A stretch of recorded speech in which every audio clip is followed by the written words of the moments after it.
If you examine the motives of the people on the political left who have been so intent on this multicultural program, and again, by the way, multiculturalism is a very specific thing, and whatever it thinks it refers to, there are many different scenarios in which people of different races and backgrounds can live together or not live together, and only one of them has the name of multiculturalism. And if you examine it more closely, what you find is that the multiculturalism really, in the minds of the people who have pushed it, it's a kind of expression of self-hatred. I've seen it firsthand in universities. You have a lot of professors who, for example, are poor whites, maybe from rural backgrounds, who go into the university and are so ashamed of themselves and their backgrounds that they have to turn 180 degrees on it, and they will oppose it anywhere that it expresses itself. So they're opposed to any kind of political opinion that is not completely anti-American. And when the opportunity presents itself, they will push for basically the destruction of the indigenous populations, the now indigenous American population, and its replacement with something else. That's really what they want. I'm not saying that's good or bad. I'm not wounded by some anti-Americanism. I'm more anti-American than anybody. But that's what they want. You also saw it in the universities. You have a lot of very urban, often Jewish professors who had no sympathy for that sort of American population, the majority. And they saw no problem with it being replaced by something else. So again and again and again, you have, and there's a classism involved too. You know, these are poor, dumb fucks, and we're not. And so anything that's done with them is okay. And if we replace their populations with new populations, that's better. And even in the U.S. today, it's inadmissible. You cannot criticize any ethnic group in the U.S. except for poor whites. You can say anything you want about poor whites. Oh, dumb rednecks, white trash. That's never thought of as being taboo. That's never being thought of as some sort of direct indictment of someone based on race and income. No, no, no. Anyone else, it's a grievous sin. So you have to ask, why is it not universal? Why is it that way? Well, that's because all of these efforts, even though they express themselves in terms of universal principles, were actually individual in application. They wanted to get rid of a very particular type of life that was not their own. Or if it was their own, it's one they wanted to discard for their own personal reasons. Now, in Europe, the situation is different. You have a lot of unique political considerations with the EU and the desire for cheap labor, and it's endlessly complicated as it is in the U.S. But multiculturalism, and it's the same with political correctness as well. It's always been a form of violence. Now that being said, with any political program, there are always unexpected results. In fact, you might say most of the results are unexpected because whatever they set out to do, they never exactly achieve. There have been benefits in the US, depending on how you want to look at it. I mean, there is a much more general consensus today in the US that hate is bad. And it's very kind of pathetic, um, not particularly intellectual understanding, but in some regards, it's at least humane. If somebody hates somebody else and is hating on them, which is now a verb phrase, I think, which comes out of the black community, it's recognized as bad. People react emotionally negatively to that today, which I think is an improvement. Not necessarily a particularly substantive one, and not necessarily the result of any kind of good intentions, but it's an improvement. You also have a lot of interracial marrying and offspring and so on, and whatever the fruitfulness of this or that mix of people, the fact that they are living and not having the houses burned down and the windows broken and so on, at least from my point of view, in my opinion, that's an improvement. But the other stuff, I mean, there are all sorts of negative improvements. I mean, the fact that you now in the US integrate a historically disenfranchised black population with the white population has produced a bunch of white people in the US who despise the political system and have no concept of it and no relation to it, just as the blacks have been. I mean, the blacks were slaves in the US, and because they were so mistreated once slavery was ended, their own disenfranchisement, their lack of investment in the political system itself became institutionalized. It became traditional, cultural. You know, if you have criminality in the US, in the black populations, it's not only because capitalism has ravaged them and done so for generations, but also because now there's a culture of criminality. I'm not saying one is to blame, quote unquote, more than the other. I'm talking about causality. I mean, I'll never forget being on a bus in Pittsburgh years ago, inner city. I'm on a bus with a bunch of poor people, and I was one of them. And all of a sudden, I heard these two black people near me start talking. They're poor, and you expect a certain kind of conversation from poor black people on a bus. But they started to talk about somebody's legal situation. And they talked about it with the kind of familiarity and the fluency of lawyers. I couldn't believe it.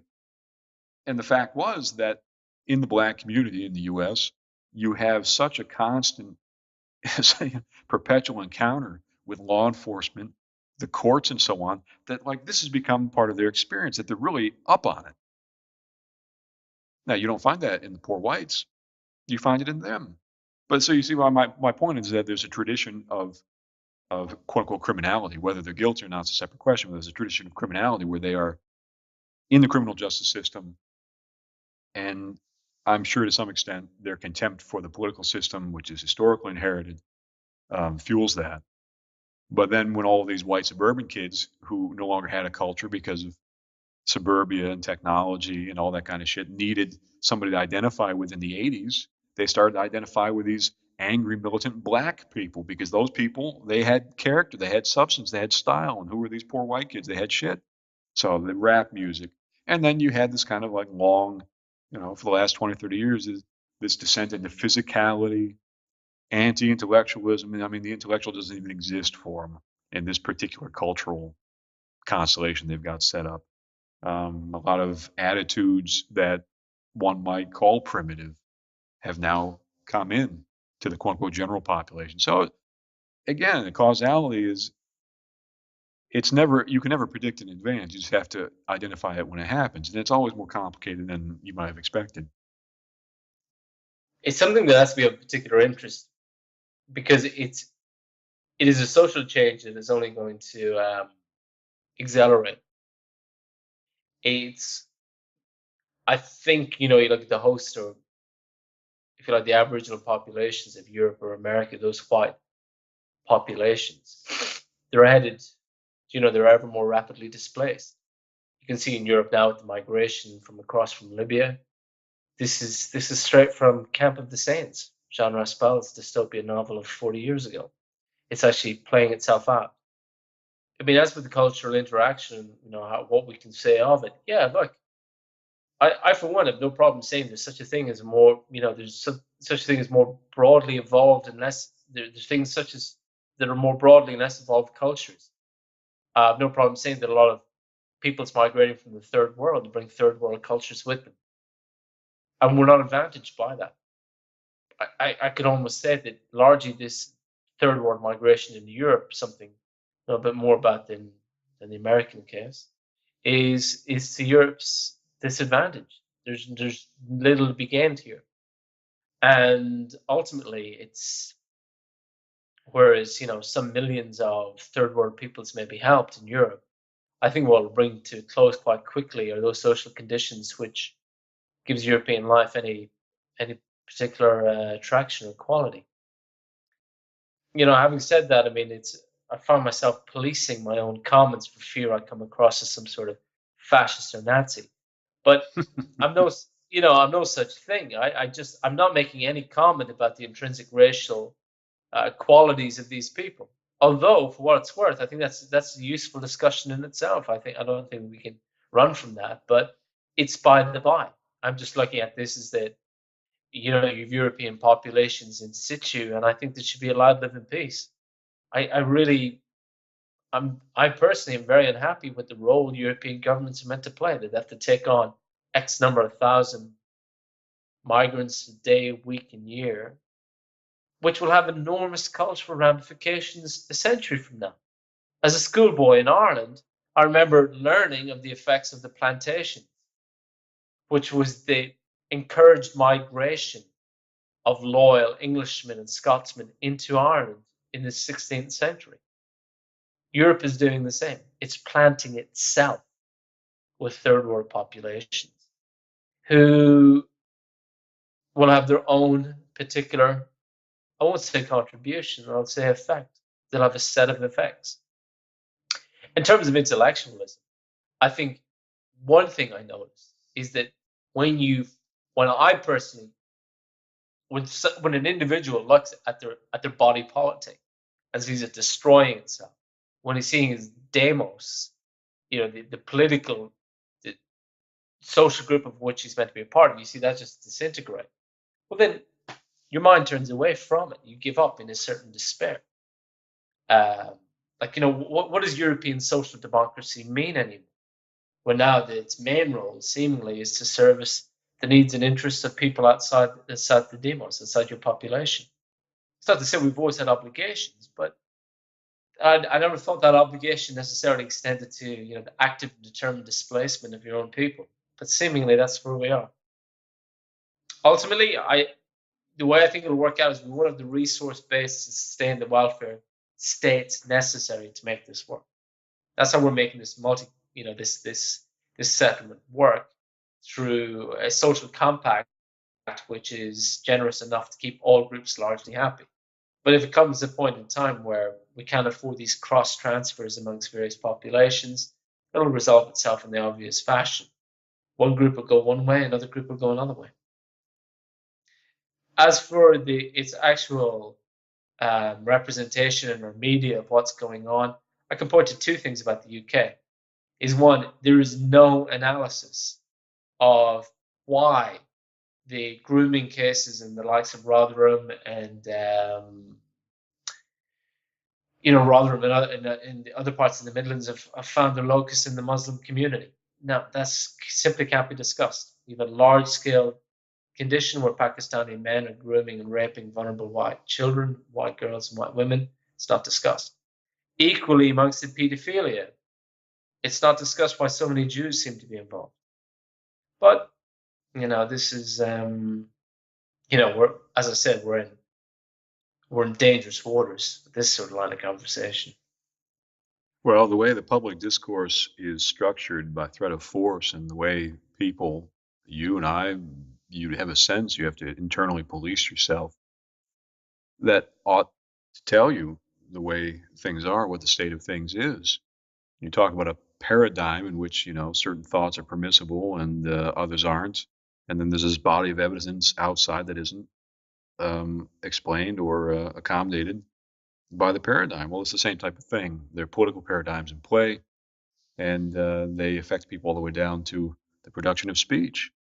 And the only way you can get through it is to make subtle and fine distinctions, to make distinctions so subtle and so fine that you can carve your way out of the bondage. I mean, today in the US, for example, and it's been this way for ages, to criticize Israel means you're an anti-Semite. That's the way it's been up until very recently. You only see little windows opening on the internet where people are saying, well, hey, wait a minute. I'm not anti-Semite, but I don't think apartheid against Palestinians is right. Well, still, they're in the absolute minority. But the visceral nature of the associations that we are forced to make between a viewpoint, let's just put it this way, a proposition and a disposition, the way we assume that someone who says a particular thing therefore is this or that, shows you that the whole political and cultural system just comes down to violence, and in this case, not necessarily physical violence, but intellectual violence. I'm afraid I'm going to be attacked if I think or say such and such. It's standard. Now, when it comes to the populations and so on in Europe, you have to ask the question, and I've never gotten a satisfactory answer, but the question is, why would the elites in Europe, especially with the advent of the EU, work to undermine themselves in this way by bringing in these foreign populations? I can answer that. Well, I think I can, because I've asked myself the same question.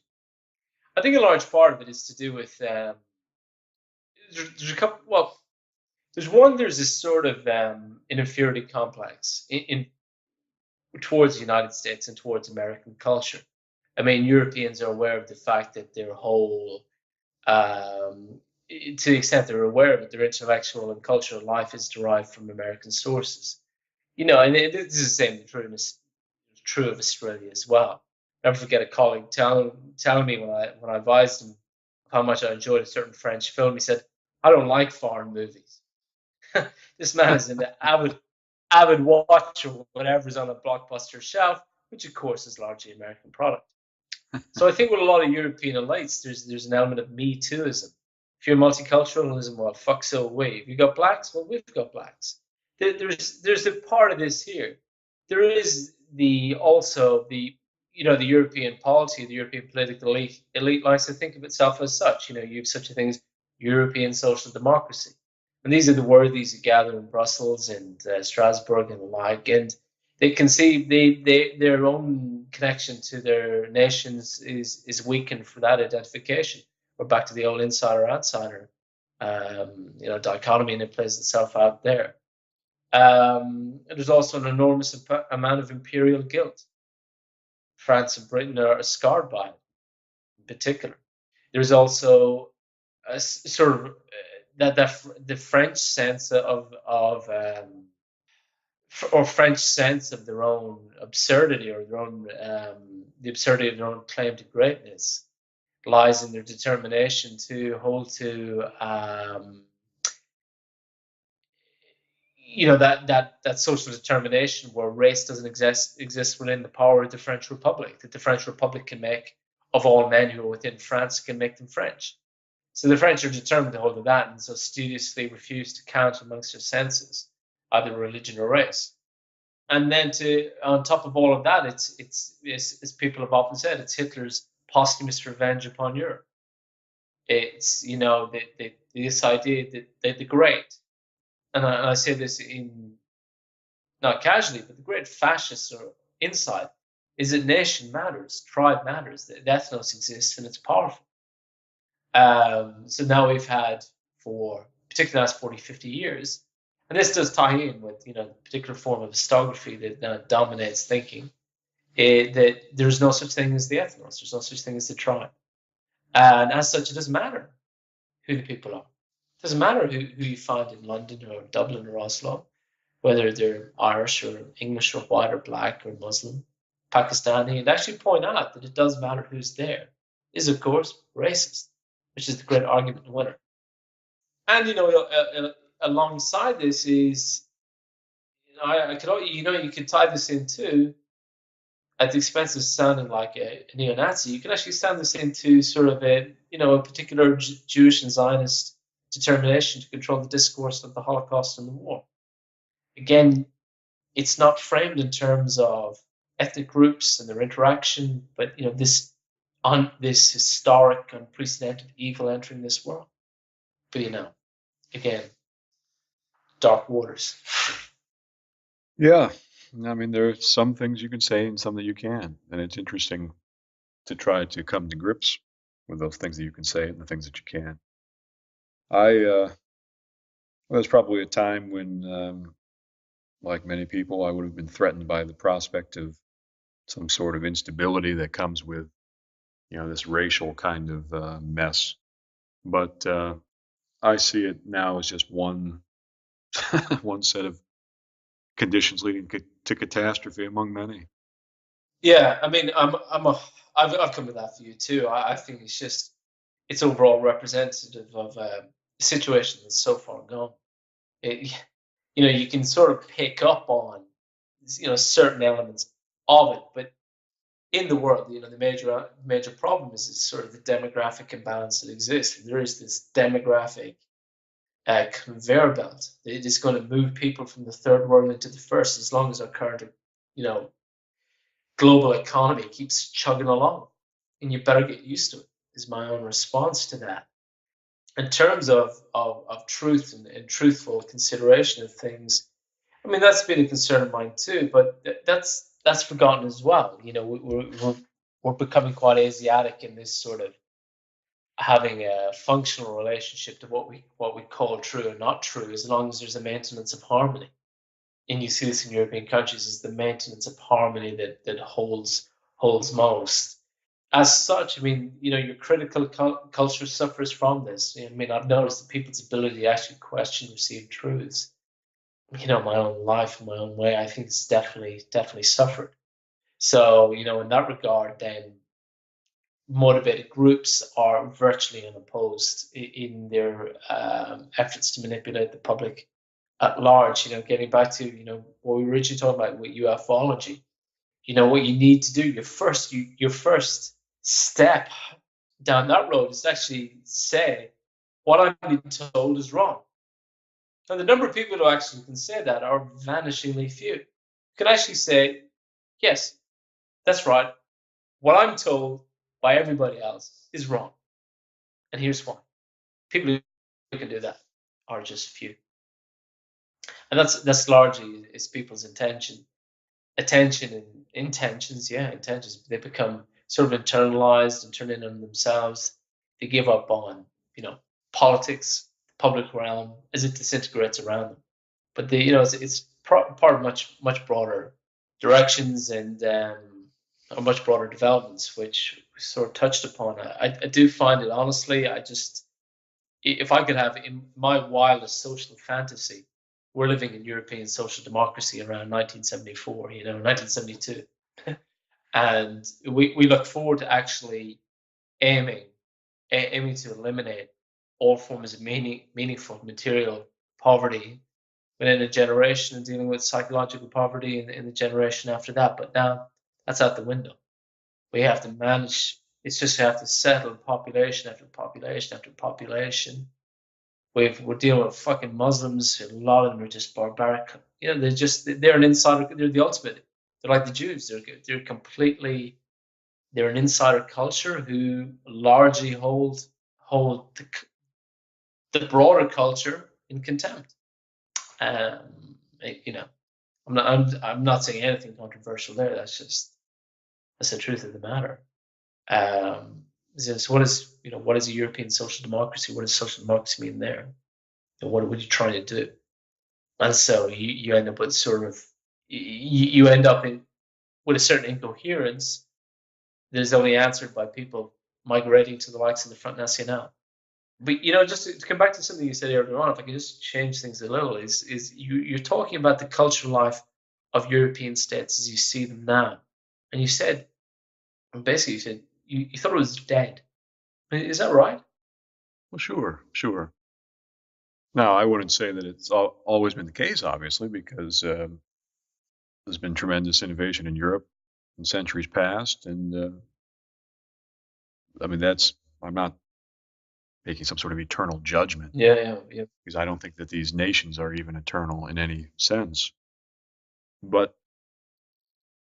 I tend to think that if you're trying to judge what's valuable in a culture, if you're going to judge it at all, you're going to judge it in terms of whether it's valuable or not, and how is it valuable? Well, what is it contributing that's new? Well, that sounds trite in a sense, but you have to look a little further than the cheap way of expressing it.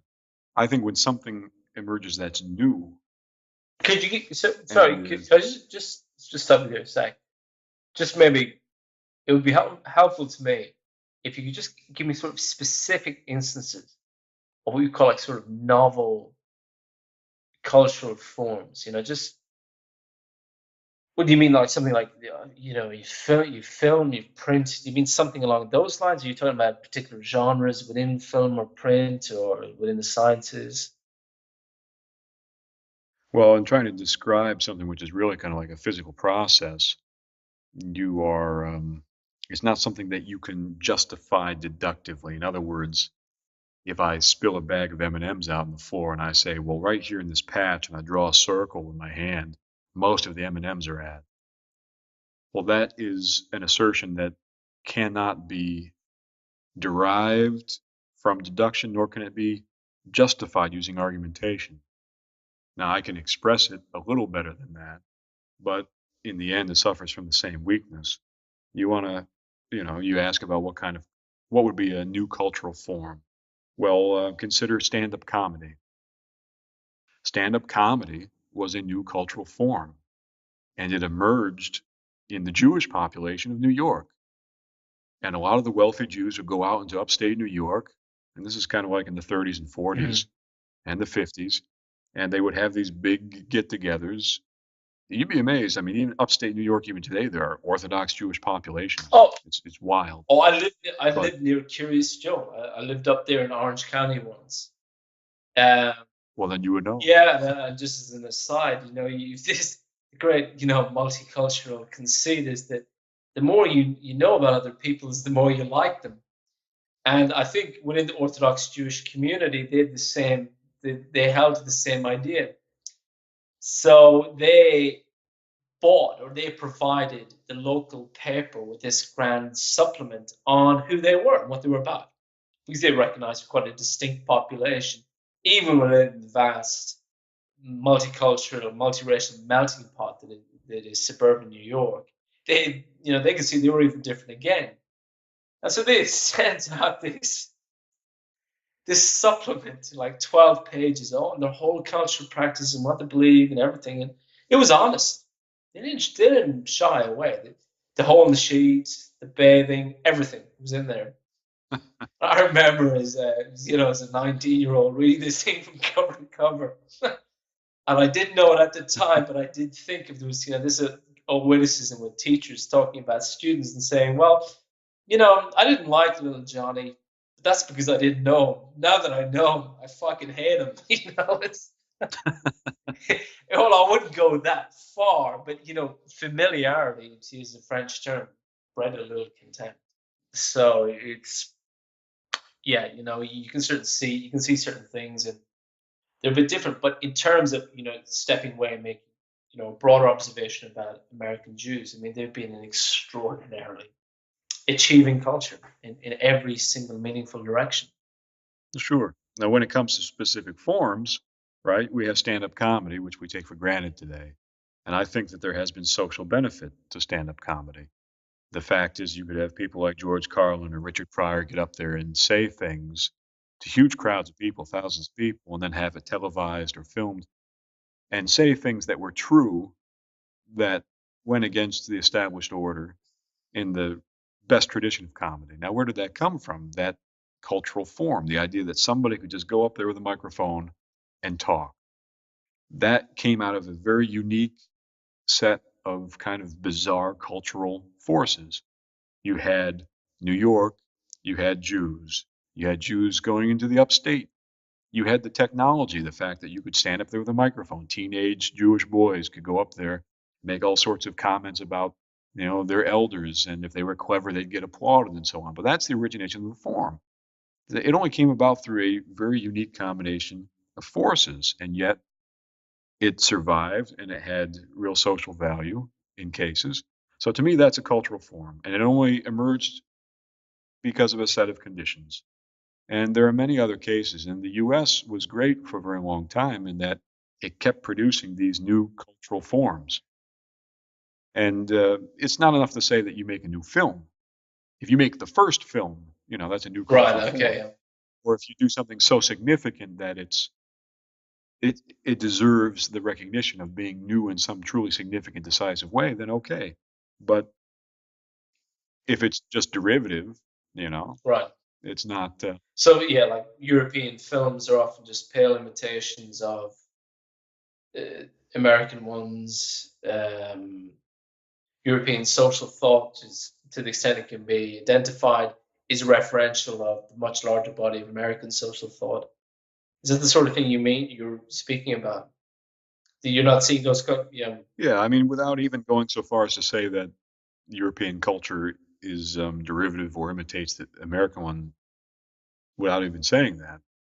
You can simply say that if you have a wild, stirring mix of many cultural forces in a given geography, it'll be much more productive. You go back and you look at England of Shakespeare's time. I mean, all over England. I mean, the amount of linguistic variation. Jesus Christ, you might as well have said there was 100 different languages, right? So you had this incredible mix that produced a lot of vibrancy and energy and friction, and that's why you could have Shakespeare, for example. You look at jazz music in the U.S. You had this incredible mix of very stiff kind of late Victorian, early Edwardian entertainment. You had the blues, which was a more rural form as opposed to the urban one. And what eventually came out to be jazz music was just, it was a result of all of these micro cultural forces that nevertheless were significant.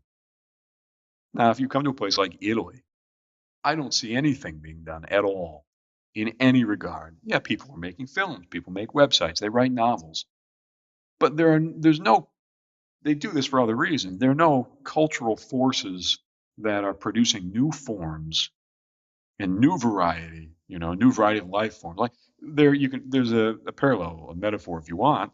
I mean, what is the difference between one life form and another? How do you say one's a species and the other's not? They use certain rules of thumb. For example, if two organisms can breed, they're members of the same species, but that is questionable today. The point, though, is that you can see cultural forms in a way as life forms, and if you're talking about biodiversity, you can say, well, what is the biodiversity of the culture? What's it producing? What are these new life forms that are constantly evolving and having their moment on the stage? Well, and in the US today, it's still evolving forms, but in my opinion, like I said earlier, I think it's evolving evil, negative forms. I mean, the school shooter, when that was unprecedented in world history. I mean, for most of human history, you didn't have firearms, for Christ's sake. But the fact that you now have somebody who'll go into a crowded school, a kid, mass murdering other kids, that's a cultural form, and it's been repeated. And who gets credit for that? Well, it's a pretty sick civilization that gets credit for it. And you see all this again and again, whether, I don't know. I mean, you can go down the list of depravities. I mean, ancient Rome, I mean, what they do, they'd have like a set of caverns where you could go into each cavern and do a different type of fucking. That was depravity for them. And they were brutal when it came to executions and violence and so on. But the U.S. now, it's like they're innovating. It's like they're putting the old American know-how into depravity. They're coming up with all new forms. You're going to start talking about Bruce Jenner now, aren't you? Well, I mean, look at that. Why is that even culturally significant? I mean, the fact is that you've got ample literature saying that chemicals in the streams are causing fish to appear with both sex organs, both, and that's happening in every species other than man, according to them. And at the same time now, you have this giant trend where like people are saying, yeah, well, when I was 5 years old, I knew I was a girl. Or women saying, yes, well, I knew from a young age I was a boy. What? Mm-hmm. Show me the accounts in like the Middle Ages where it says, well, yes, young Crispin said that he was a girl. And so and no one makes a connection that there may be a totally mundane chemical explanation for a lot of this shit. But it's a cultural form. I mean, there you have it. So that's another innovation for the U.S., this sort of thing. It's here in Australia, a few times people, asked me about in Ireland, a few weeks ago, there was a referendum where they introduced a constitutional amendment which recognized gay marriage. And people would, of course, invariably here in Australia, with the herd of independent thinkers, everyone thought it was a great idea.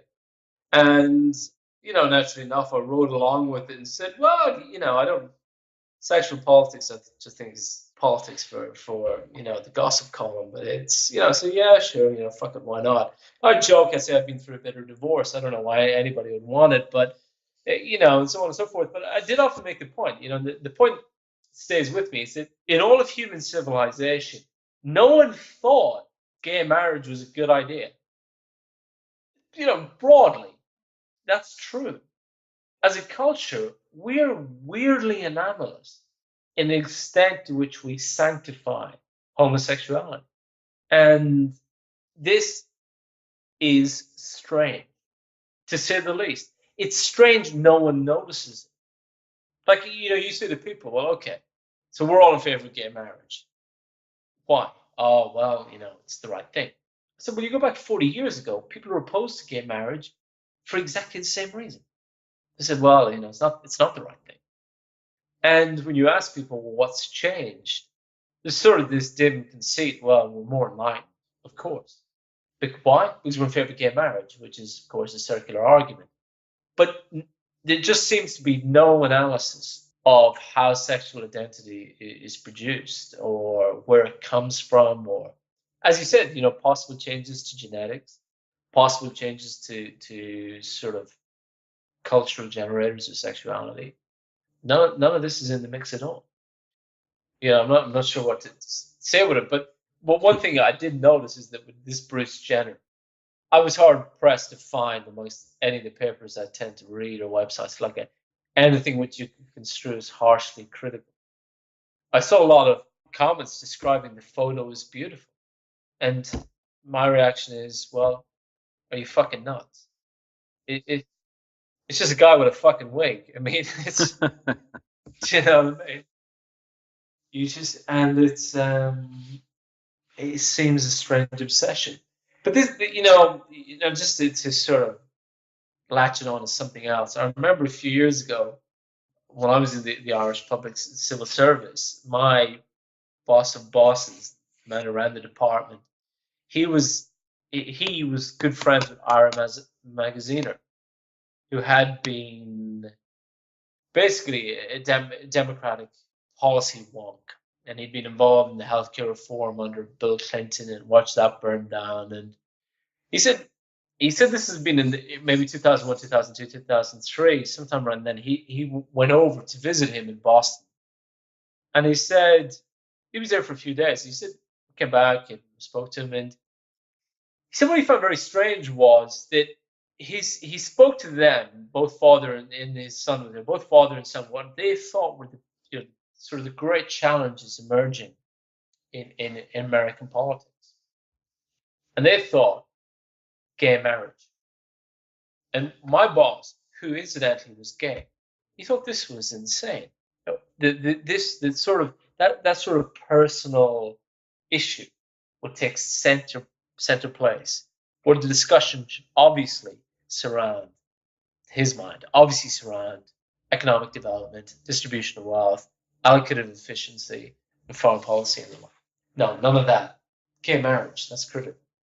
So I'm not sure what to say about it, but Well, there's actually a lot I could say. I'll try to unpack it as briefly as I can. I think it all comes down to transhumanism, to be honest with you. I think that human beings have this kind of alternative that they've created for themselves. It's two empty alternatives: um, superstition and scientism.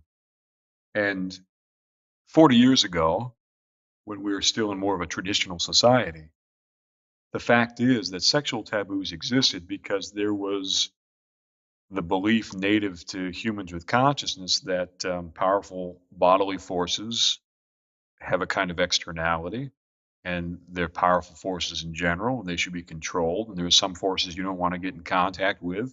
And so it was believed, when they call homosexuality a sin, which isn't even explicit in the New Testament, by the way, but this understanding that it's a sin is another way of saying that it involves human physical forces that are not understood. They're not integrated into the culture of the mainstream as a whole. Therefore, they're unknown. Therefore, they're a threat. Therefore, they're evil. This is the way it works. Now, the gay marriage debate, the issue of gay marriage, is just a proxy referendum on homosexuality. So the idea is just like anything else, it's just more bullshit. So if you're opposed to gay marriage, therefore you're opposed to homosexuality. And saying that you're in favor of gay marriage means you're in favor of homosexuality. But what the fuck is homosexuality? It's another construct. I was reading something somewhere, I don't know when it was, not long ago, but somebody's experience in like a Mexican prison. And they didn't have the same concept of homosexuality. There, like in other places, like in the Arab world and so on, the idea was that if you were a bottom or the passive element, that was bad. But if you were active or the top, that was okay. So in other words, you could fuck another man in the ass, but if you were the active party and you were on top, for example, Yeah. that's okay because that's what the man is, the active party. Whereas if you took it in the ass, you're the female because you're the passive participant. And so there was no concept of homosexuality as in the US and in other countries today they have it. And you have to ask why. Why is there now this concept of someone who's quote unquote homosexual? And you look at the debates and so on. Well, is it nature or nurture? Is it environment or genetics? Even that question is a kind of scientific question because it's about causality and it's not about our intuitive feeling of what the forces are, that we're familiar with versus the ones that are unknown to us. You see, it's a totally different type of thinking. And the construct of homosexuality in Western quote unquote countries today, in my opinion, is the result of scientism. The very idea that someone could be born with a certain sexual preference is the basis for the identification. Even if it's not totally proven, even if it's not established how it comes about, the fact that it exists as a possibility is really, I think, the ultimate basis for populations identifying as homosexual. Now, bring in Yeah. Yeah. Bruce Jenner. Now his name's Caitlyn Jenner, right? This is the same issue, just bearing its essence even further. Because how does this man become a woman? Through surgeries, hormone treatments, facial resculpting, as they call it, right? Because he can afford it. And of course, the poor transsexuals can't. This is just a scientific procedure, a set of scientific procedures. And what it comes down to is that the body is just a machine. We can turn you from male to female.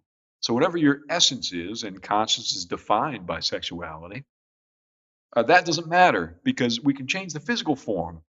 And that's just transhumanism. I mean, even if you consider the decriminalization of certain kinds of sexual acts, like homosexual acts, I think this is only possible because in the background there is a belief that, oh, well, what does it matter? It's just matter in motion. You stick a dick into an ass. What does it matter, right? Who's hurt? It's just it's just an action. There's no intrinsic meaning. There's certainly no question of taboo or religious sacralization, good or bad. You see, that whole dimension of understanding experience is gone, and now we're seeing it totally through this scientifically derived lens, even among the common people. So rather than this being some moral triumph, which is what everybody's patting themselves on the back for, it's just a transition from one type of cultural configuration to another. This is not the human spirit celebrating itself and its tolerance. All it is that people today, I mean, the sacred, good and bad, the sacred has been evacuated out of human life to such an extent that the superstition still exists only in certain places. And instead of it now replacing it is this kind of pure scientific materialism where no sexual practice is inherently bad, they think, and your body is just something that can be reworked by science. Now, interestingly, the superstition, the taboo still exists in many places. Pedophilia, right? It's interesting that the culture, as much as it has moved away from considering homosexuality to be some sort of black art, still views pedophilia as like this transcendental crime. I'm not saying it is or it isn't. I'm not pro pedophilia I'm going to go out on the pro pedophile political platform. You know, what I'm saying is that you look at the way the culture configures itself, the way it organizes its taboos, and all you're seeing is a reorganization. There's no linear triumph. Again, the Church of Progress. Oh, we're enlightened now. We're more enlightened than the previous generation because it's a linear development. Bullshit it is. It's just a reconfiguration. And I think that the reconfiguration today, which allows for Yeah. Conchita Wurst, the Euro whatever singer, and now Caitlyn Jenner and Chelsea Manning, and all of this. Really, the backdrop for it is just scientific materialism. So where's the moral triumph? I mean, kiss my ass. There's no moral triumph. Again, I'm not saying it's right or wrong. It makes no difference to me in a way. But they want to be honest about things. It's not because that they're enlightened that this clamoring acceptance is occurring. Yeah, it's something I think in reference to I came across. I don't know how I found the link, but it was a Russian discussion or a representationalist of official Russian views of their persecution of homosexual groups and how Russia is home to this fiercely homophobic culture. And I think I began reading this, thinking, well, this is just some sort of primitive reaction you find in a backward country like Russia. I think of it like that. But what basically the article was essentially talking about the fact, which was sort of new to me, and I never really gave it much thought, was that a lot of sexuality is socially and culturally constructed or generated. As such, your government and public bodies can never be neutral on this issue because neutrality in itself is promoting certain forms. And it's why the Russian government took the view that homosexuality is something to be not promoted in order to prevent its spread, was essentially the point. Alongside this, I did remember that the supposedly authoritative things, the DSM, the American Psychologists Association, had homosexuality listed as a psychological or psychiatric condition up until the early 70s. So it does tell me at least that consideration of the topic is far more fluid than current conversation really allows. And fluid in a way which might really give us pause towards any efforts to further promote homosexuality, particularly when you see the likes of cross dressers and the like, and you have to look at this with a certain honesty in your own organic disgust when you really have a close look at this. But it continues. Well, I think there's no correct stance on it. It's interesting what you say. I think that the target of criticism should be that specifically limited nature of the thinking that determines what's permissible in the public discourse and what is not. It's the same thing for racism. It occurred to me, of course, over the course of many years, but I've known in my own worldview for some time now that despite all of the condemnations of racism, which we should really call bigotry, racism is properly defined as an ideology which holds one race is inherently superior or inferior to another. Whereas what is often condemned as racism is simple bigotry, which is dislike, hatred, disgust over, or directed at a different ethnic group. Well, where does that really originate? You see, in the public discourse today, it only has a moral dimension, namely that it's immoral. So it's only discussed in terms of morality. But anything that exists only in a moral dimension is, in a way, absurd. It's an impossibility. And examining myself and, looking at what I've witnessed over the years, it always seemed to me that one of the factors that caused bigotry and dislike and distrust between the races is look at the category of micro-expressions.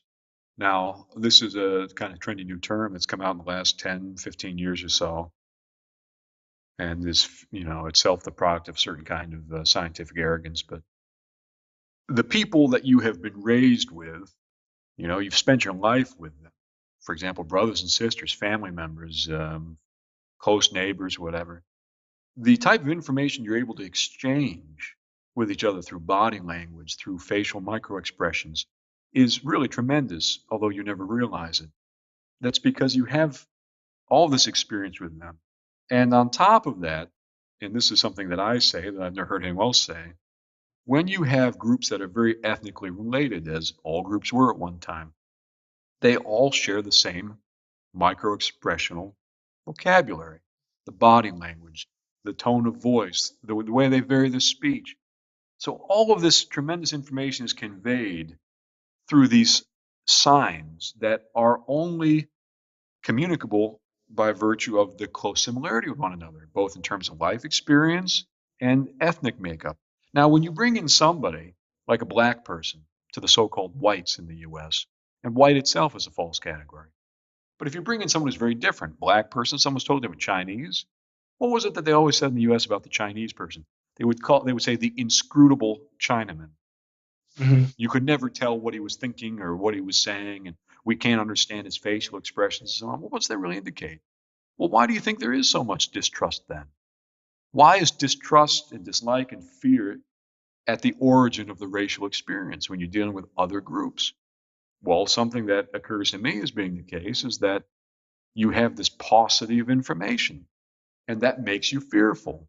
When someone appears and you don't recognize as this void, and you're not getting the signals from them and like you normally do, and you can't translate them, and you know you are at a loss, that engages the fear. So that is a potential cause for racism. In a way, you could say it has a biological basis. And it's the same thing with the so-called debate about homosexuality, what you said about the Russians, right? Sexual differentiation. From time immemorial, boys are trained, quote unquote, to be men. They're put through ordeals, they're physically roughed up. Why? Isn't that absurd in a certain way? Do you have to train a sapling to become a tree? No, it's its physical destiny. It's going to happen. Same thing with girls becoming women. I mean, obviously, there are things that you have to learn to do, like if you need to learn to sew because your destiny is to become a wife who sews clothing. You have to be taught to sew. But to become a woman or to be taught to be a woman, for a boy to be taught to be a man, it's absurd. So what's actually going on there? Well, it's a similar type thing. You have this deep and almost invisible social conditioning that goes into what it means to be a man or a woman in this particular tribe.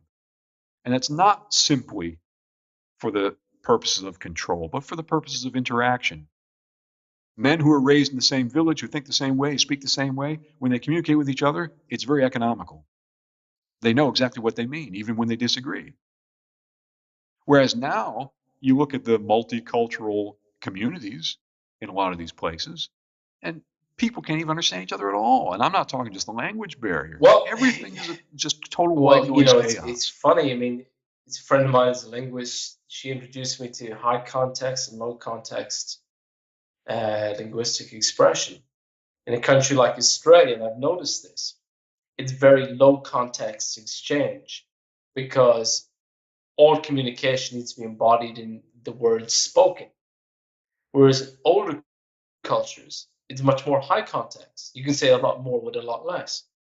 And I've noticed this very, very thing.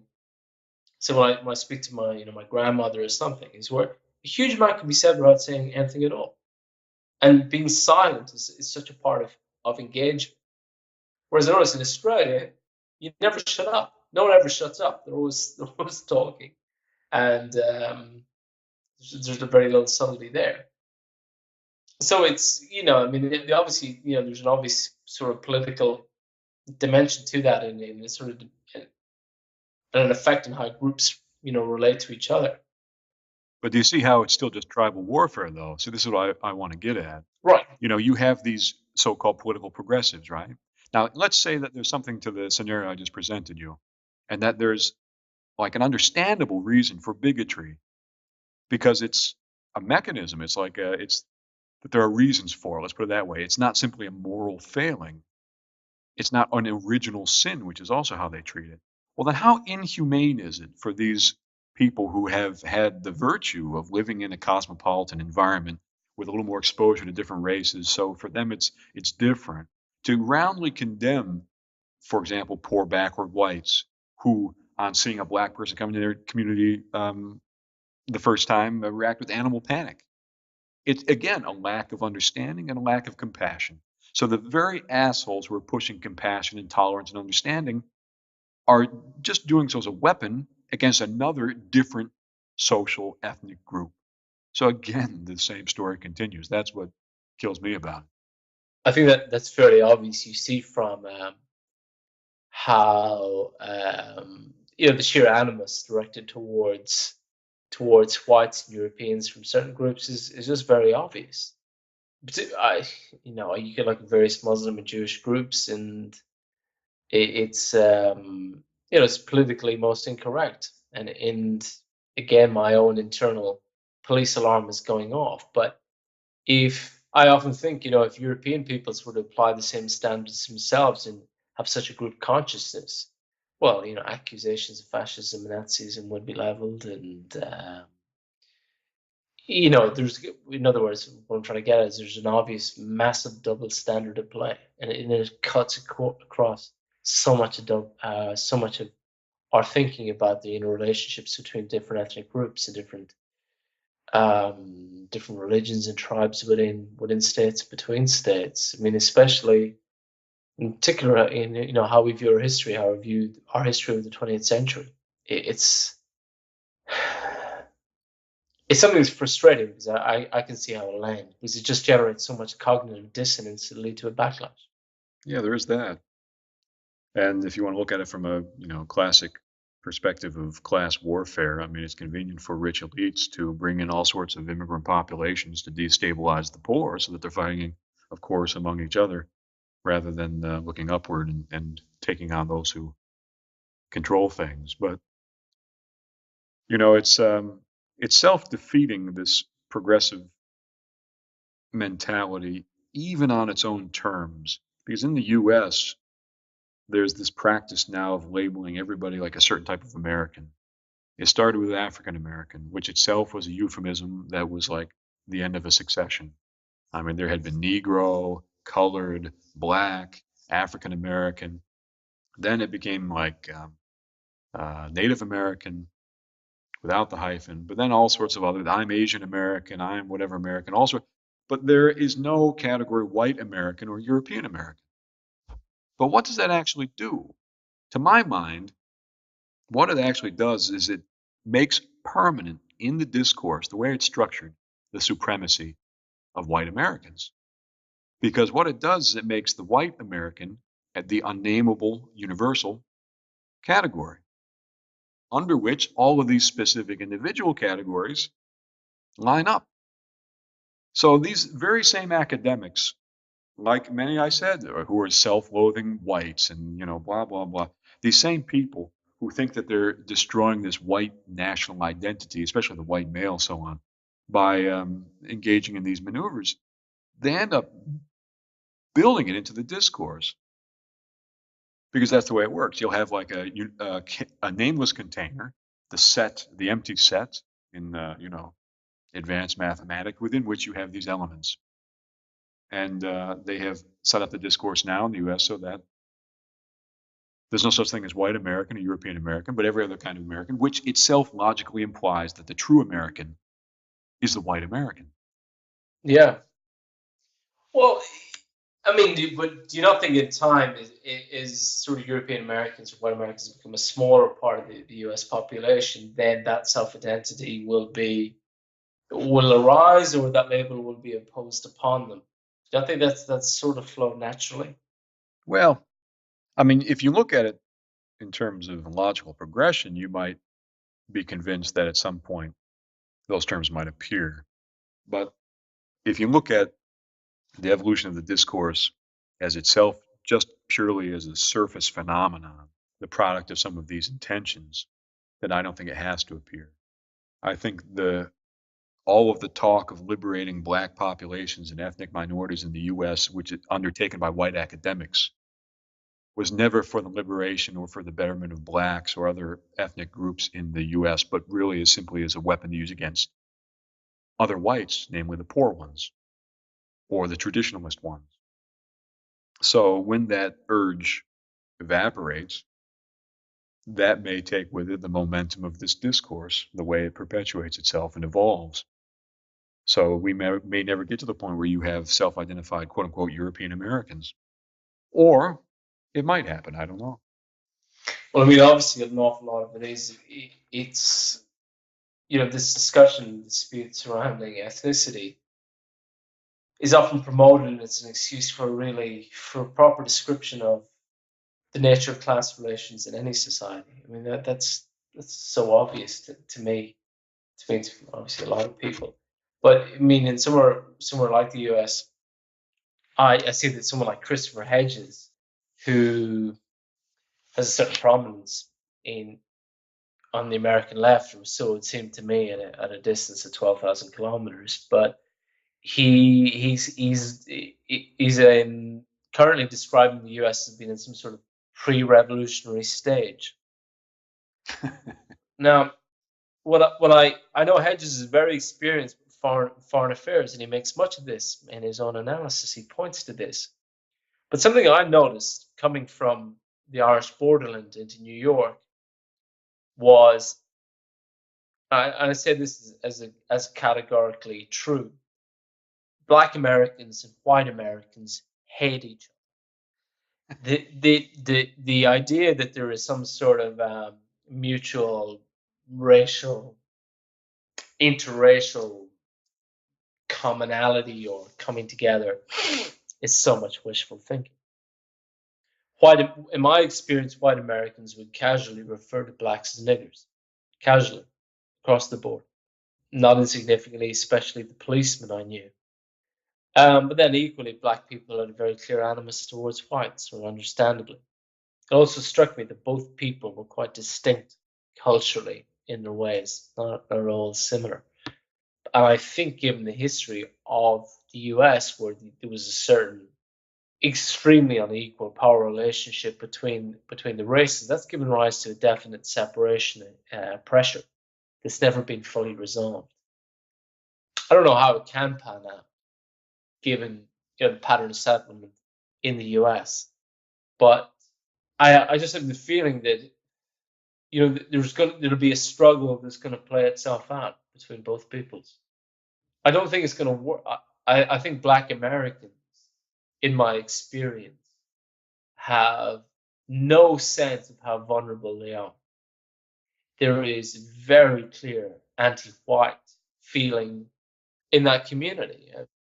I mean, again, I understand, but their take on America is that it's something they're willing to burn down. Am I looking at it, seeing them for what they are? They're an extraordinarily weak minority. Their numbers give lie to their actual strength. They're landlocked in cities. They don't own any land. There are no handles on the actual machinery of power. If push came to shove, they'd be doomed. They can't possibly fight back, apart from scoring an odd superficial victory here and there. And it seems that at least amongst the Black community, there's no real desire to sort of reconcile themselves to America at large. Having been around the world in Asia and Europe, I cannot think of a more distinct and hostile ethnic division than you find between Black and white Americans. That's my own take. Even in Europe, people get married, Like, for all the problems with multiracialism, and life goes on in France and Britain and Germany and Ireland. Life goes on. Every day people get up, go to work, get along. People get along. They get married, get along. The US is a complete, it seemed to me to be categorically different in the extent to which people actively disliked each other. What I would say was, a formulation that came to me recently, looking at this, thinking about the Ferguson riots and whatnot, is that, in my experience, white people, in theory, like Black people. White Americans, in theory, like Black Americans. They tell you, yeah, no, really. Yeah, I wish African Americans well. But in practice, they can't fucking stand them. They won't live anywhere near them. They won't get married to them. They've no friends. There's no friends with them. Whereas the converse is true with Black Americans. Again, from my experience, Black Americans, in theory, hate white people. They talk about crackers, they're openly racist. But on the personal level, I found them ever friendly. I work in building sites in New York. You have a drink, beers, blackouts, no problem. None at all. I used to go across the Bronx from one end of the Bronx to the other with their Black neighborhoods and never, ever experience any animosity. at any time of day or night. But that's my sort of it's my own personal take on things. I just found, I suppose the point I'm trying to get at is that, unrelated, nothing in particular, is that Americans sometimes are they're ignorant because of the isolation of their achievement. Their country is so successful, they don't get out into the world, they don't see the world, they don't feel the world. So they're actually ignorant for what they actually are. And they don't actually see the extent to which a country is so riven by division. They just can't see it.